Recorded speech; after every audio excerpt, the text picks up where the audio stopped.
Well, it is a Wednesday, and we are joined for Wildcat Wednesday by Will Morris. Will, how are you, my friend? I'm good. How are you? I'm doing splendid. I understand that 4-H is enrollment is free, and so can you sort of walk us through what that's looking like for 2021?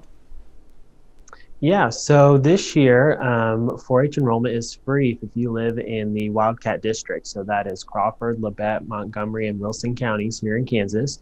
And that is thanks to our Wildcat Extension Education Foundation. Last January, they had a fundraising event to raise money to pay these. And so this is all thanks to the generosity of local individuals and businesses that donated to for our foundation for this.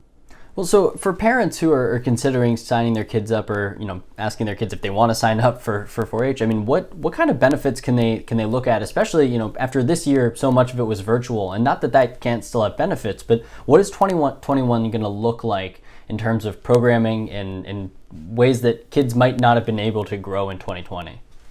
In 2020, we learned a lot. We learned how to do different things, provide programs on different formats. And so we will be utilizing what we've learned to try and better develop our programs in the future. One thing about 4-H members is they are resilient.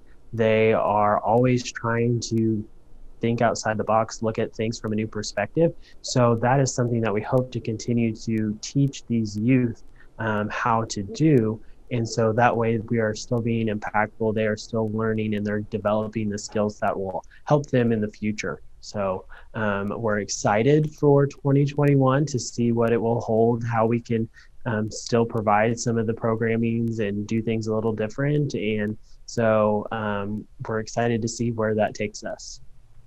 Awesome. Well, Will, we really appreciate you taking the time to talk to us this morning and fill us in. Happy 2021, and we'll have that information on our website at komnewsnow.com. Just go to our morning show page, and we'll be right back on the KOAM Morning News after this.